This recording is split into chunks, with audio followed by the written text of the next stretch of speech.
Il est 19h, voici les grands titres de l'actualité.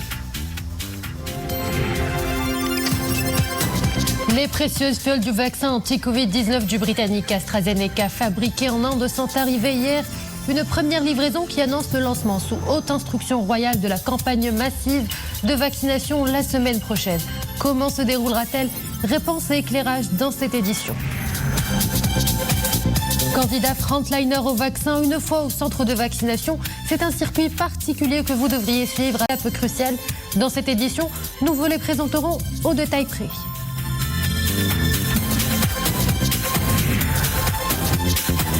Et en fin de journal, nous irons à Dakhla, une ville boostée par le vent du développement. Depuis des années, les nouveaux investissements y foisonnent. De nouvelles zones de distribution et de commerce y verront bientôt le jour à Birgendouz et à Al-Gergarat.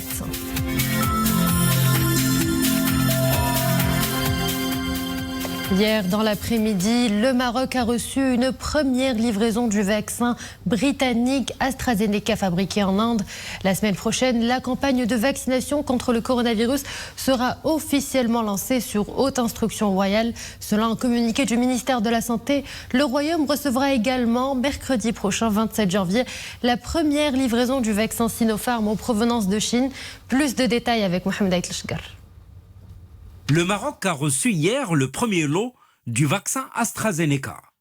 Au total, et en exécution des hautes instructions royales, le Maroc a acquis une quantité de vaccins suffisante pour 33 millions d'habitants, soit 66 millions de doses de vaccins AstraZeneca et Sinopharm, vaccins dont l'un ou l'autre sera administré en 2 doses espacées de 3 semaines.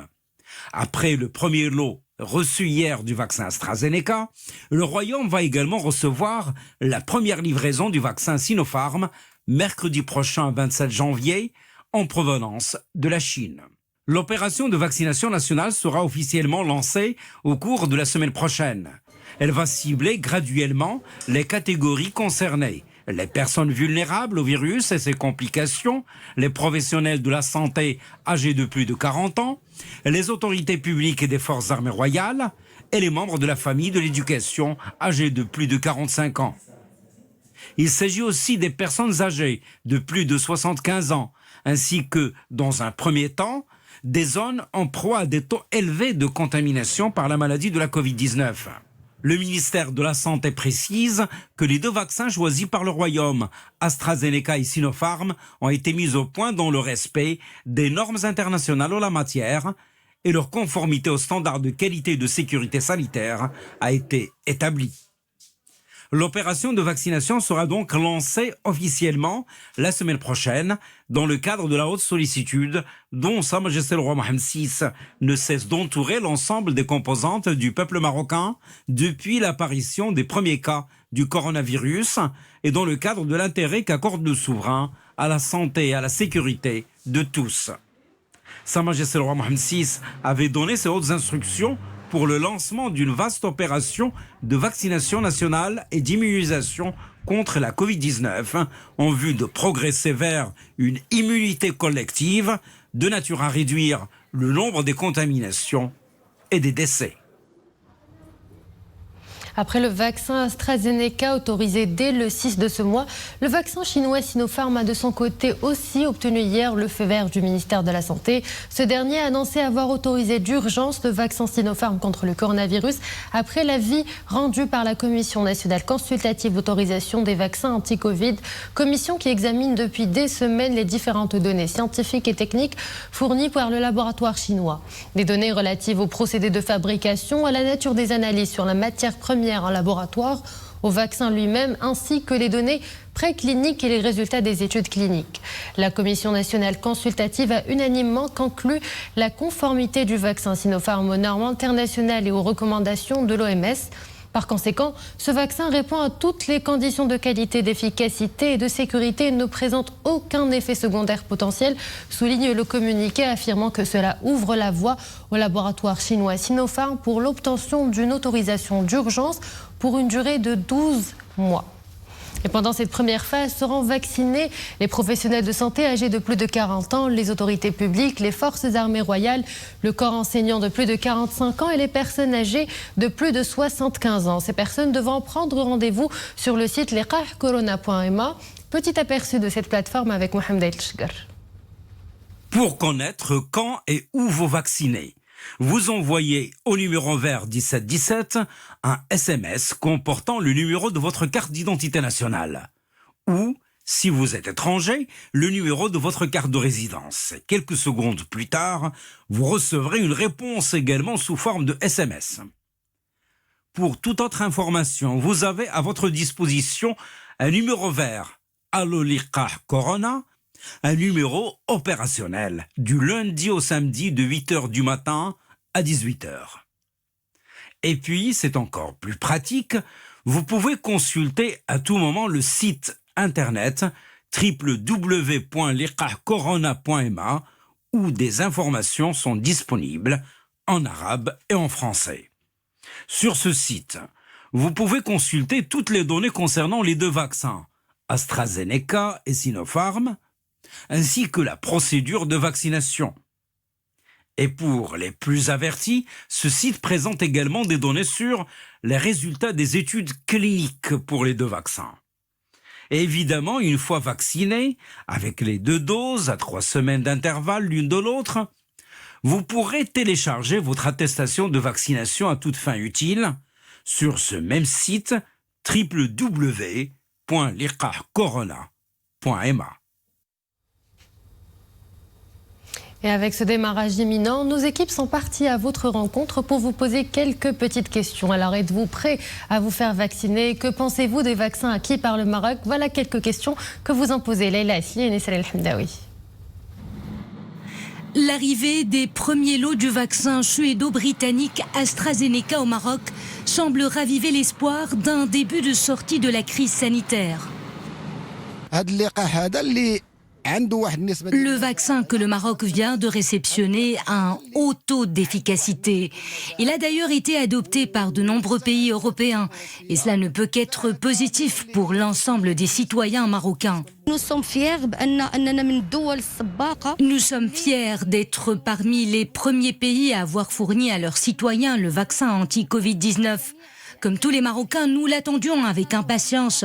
Et puis, nous nous sommes vraiment réjouis de la décision de Sa Majesté le Roi de garantir la gratuité du vaccin à tous les Marocains. La société civile se dit disposée à y mettre du sien pour garantir le succès de cette première opération de vaccination du genre. En tant qu'acteur de la société civile, notre rôle est de soutenir au maximum l'opération de vaccination et le ministère de la Santé pendant la période à venir, en assurant le transport des premiers candidats à la vaccination. Nous sommes heureux de l'arrivée du premier lot de vaccins. Nous sommes prêts à s'inscrire dans cette dynamique d'organisation de la campagne de sensibilisation des citoyens afin qu'ils adhèrent avec force à cette grande opération inédite de vaccination. Les Marocains sont aujourd'hui conscients de la virulence de ce virus car il a emporté de nombreuses vies. Tout le monde attend cette vaccination avec impatience et nous nous portons volontaires pour sensibiliser à l'importance de se faire vacciner. Quelques jours seulement nous séparent de ce grand rendez-vous sanitaire. Les premières personnes qui se feront administrer les premières doses du vaccin AstraZeneca sont les personnels en première ligne, les professionnels de la santé, les forces de sécurité ou encore le personnel de l'éducation nationale, ainsi que les personnes âgées, mais aussi les plus vulnérables. Et pour en savoir plus sur les 2 vaccins acquis par le Maroc, Sinopharm et AstraZeneca, nous avons en direct avec nous par Skype le docteur Tayeb Hamdi, médecin-chercheur dans les domaines des politiques et des écosystèmes de santé. Docteur Hamdi, bonsoir. Les 2 vaccins sont produits selon des procédés dits classiques, c'est-à-dire? Alors, bonsoir. Les 2 vaccins, effectivement, sont produits, sont créés selon des techniques qui sont déjà prouvées. Pour le Sinopharm, il est produit sur la base de la technique d'un vaccin inactivé, c'est-à-dire d'un virus inactivé, c'est-à-dire d'un virus qui est traité dans le laboratoire pour le dénuer de son agressivité et ne garder que les antigènes qui peuvent stimuler l'immunité du corps humain. Pour le vaccin AstraZeneca, c'est un vaccin qui est basé sur la technique du vecteur viral.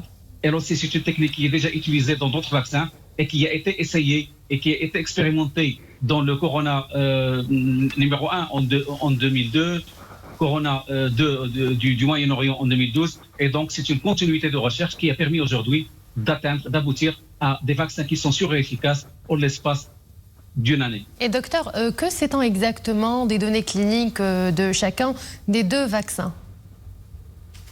Alors, les deux vaccins, les essais cliniques ont montré, d'ailleurs, ici au Maroc, on a abrité une partie des études, des essais cliniques troisième phase du vaccin Sinopharm, et on a les résultats du vaccin AstraZeneca qui sont publiés dans The Lancet, une revue médicale britannique, le 8 décembre déjà, et qui ont conclu à une efficacité de 80% pour le Sinopharm, de 70% en moyenne, entre 62% et 90% pour l'AstraZeneca. Ce sont des vaccins qui sont sûrs, qui ne provoquent pas d'effets indésirables notables, juste des effets indésirables très minimes et qui sont attendus par un vaccin, une petite fièvre, des céphalées, des douleurs, donc des effets indésirables qui sont classiques pour les vaccins, même pour les enfants. Ce sont des vaccins sûrs, ce sont des vaccins efficaces, mais surtout, il faut garder à l'esprit que ces les deux vaccins ont montré une efficacité qui est proche de 100% contre les formes graves de la maladie et contre le décès. C'est-à-dire, même les personnes qui ne réagissent pas positivement à un vaccin, c'est-à-dire qui ne font pas d'immunité après un vaccin, ils sont protégés presque à 100% contre les formes graves et contre le décès par le virus. Docteur, je vous propose de rester avec nous le temps de zoomer sur le circuit que suivra le futur vacciné et nous vous retrouvons juste après, docteur Hamdi. C'est un circuit bien précis, je le disais à l'instant, que devront suivre les futurs vaccinés avec 6 étapes depuis leur arrivée au vaccinodrome jusqu'à l'octroi du certificat de vaccination, un parcours que Mariam El-Missi nous présente au détail près. Personnel médical, agents d'autorité, forces de sécurité, personnel de l'éducation nationale, personnes âgées et celles souffrant de pathologies chroniques. Si vous faites partie de ces frontliners, je vous invite à suivre cette démarche. Première étape, où et quand allez-vous recevoir votre injection ? Un SMS vous sera envoyé par un numéro spécial, le 1717. Le message précisera la date et le lieu de vaccination. Arrivé à la station de vaccination indiquée sur votre invitation via SMS, l'une des 2888 déployées sur tout le territoire du Royaume, vous serez reçu par des agents d'accueil. Un numéro d'attente vous sera attribué. Votre tour arrivé, c'est l'heure de votre enregistrement. N'oubliez pas d'être muni de votre carte d'identité nationale. Votre CIN sera requise pour renseigner le registre de vaccination. Préparez-vous ensuite à répondre à quelques questions sur votre état de santé. Vos réponses serviront de base de données au télésuivi post-vaccinal. Inscrit, vous recevrez votre première dose. Un rendez-vous pour la deuxième dose vous sera confirmé ultérieurement, toujours par SMS. 21 jours plus tard, vous êtes à mi-chemin du parcours. C'est le rappel vaccinal. Une seconde injection vous sera administrée, mais avant, vous serez soumis à un interrogatoire sur votre état de santé et les éventuels effets indésirables ressentis suite à la première dose reçue. Sachez qu'après chaque dose de vaccin administrée, un professionnel vous expliquera comment gérer les éventuels effets indésirables bénins du vaccin. Vous êtes maintenant considéré comme complètement vacciné. Un certificat de vaccination est téléchargeable à partir du portail qui s'affiche sur votre écran. À noter que ces étapes sont valables pour les 2 modes de vaccination prévus, mobile et fixe. Nous retrouvons à présent Dr Hamdi, toujours en direct avec nous par Skype. Est-ce que ces vaccins dits classiques sont efficaces contre les nouveaux variants du Covid, notamment le variant britannique ? Heureusement que les vaccins développés et qui sont validés jusqu'à maintenant gardent leur efficacité à 100% contre les nouveaux variants, contre les nouvelles souches la britannique et les autres souches. Ces nouvelles souches, malheureusement, se propagent plus rapidement. Malheureusement, ils ne sont pas plus virulents actuellement, mais peut-être on a des indices que la virulence sera un peu augmentée dans les semaines prochaines par des études qui le montreront. Mais jusqu'à présent, les vaccins restent efficaces contre ces nouvelles souches. Mais il faut dire que pour arrêter la circulation de ces nouvelles souches qui ont un problème de conséquences graves sur les systèmes de santé, pour arrêter, on n'a pas d'autre solution que de nous faire vacciner le plus vite possible pour assurer une immunité collective, parce que c'est le seul moyen de nous débarrasser du virus dans son ancienne souche, dans sa nouvelle souche, et surtout, c'est notre seul moyen pour prévoir l'apparition d'autres souches qui seraient malheureusement plus graves ce qu'on a vu. Parce qu'un virus, tant qu'il se produit, tant qu'il se propage, tant qu'il se multiplie, il fait des mutations. Et si on l'arrête, si on le freine, il ne va plus faire de mutations. Donc on va se débarrasser de l'ancienne souche, de la nouvelle souche, et on va se prémunir contre d'éventuelles mutations dans le futur. C'est tout l'intérêt de la vaccination et c'est tout l'intérêt de l'immunité collective. Docteur Tayeb Hamdi, merci pour ces précieux éclairages. Je rappelle que vous êtes médecin chercheur dans les domaines des politiques et des écosystèmes de santé. Un grand merci. À présent, un coup d'œil sur la situation épidémiologique de ces dernières 24 heures. 925 nouveaux cas confirmés sur un total d'un peu plus de 16 330 tests réalisés. 1041 rémissions depuis hier 18h et 23 décès. Le nombre des cas actifs s'élève à 15 948. Quant à celui des cas sévères ou critiques, il est de 772 dans 65 placés sous intubation. Dialogue interlibyen à présent. Les représentants des délégations de Haut Conseil d'État et de la Chambre des représentants libyens se sont mis d'accord sur des mesures concrètes concernant les postes de souveraineté. Après leur accord sur les critères de candidature à ces postes ce samedi, au deuxième jour de ce nouveau round de dialogue à Bousneka, les deux parties ont élaboré les formulaires de candidature à travers la formation d'une commission chargée de recevoir les candidatures et de les étudier, de les soumettre au vote des deux chambres. Les deux délégations examineront aussi la préparation des listes et les modalités de vote pour le gouvernement exécutif qui sera élu la semaine prochaine à Genève. Et avant de clore ce journal, cap sur Dakhla, la perle du Sud qui vit depuis quelques années déjà au rythme de nouveaux investissements qui renforcent l'attractivité économique de toute la région. Cette porte du Maroc vers l'Afrique s'apprête à accueillir de nouvelles zones de distribution et de commerce à Bir Ghundouz et Al Guerguerat. Chacune s'étendra sur une superficie de 30 hectares. Plus de détails avec Bokar Dlemi et Mounia Marouche. Au centre des travaux de cette réunion, le projet d'aménagement de deux parcs industriels à Bir Ghundouz et Al Guerguerat. Deux zones de distribution et de commerce qui vont promouvoir la région Dakhla Oued Dahab et mettre en avant ses potentialités humaines et naturelles. Et pour s'enquérir de l'état d'avancement de ce projet, toujours au stade de conception, une rencontre a été organisée hier à Dakhla entre la délégation de la Chambre française de commerce et d'industrie du Maroc et les membres du conseil régional de Dakhla Oued Dahab. Nous sommes vraiment très fiers de voir ces projets devenir prendre corps, prendre existence, et nous y mettons toute notre expérience et tout notre savoir-faire acquis depuis 20 ans à la Chambre française de commerce et d'industrie du Maroc, et nous faisons pour que les projets ici, régionaux, aillent encore plus vite et de façon encore plus structurée grâce à cette expérience. Ces deux parcs commerciaux vont accueillir les petites et moyennes entreprises et les industries logistiques. Deux plateformes qui seront réalisées selon les standards internationaux en matière d'infrastructures et de services. C'est un projet d'envergure qui va renforcer de manière constante les liens économiques et commerciaux entre le Maroc et sa profondeur africaine. Il va même assurer l'intégration de la région dans l'écosystème du développement régional. Ce chantier va nécessiter un investissement de 160 millions de dirhams, de quoi renforcer l'attractivité économique de la région et attirer les investissements privés, tant nationaux qu'internationaux. Et voilà, c'était la fin de cette édition. Merci à vous de nous avoir suivis. Excellente soirée sur Aloula.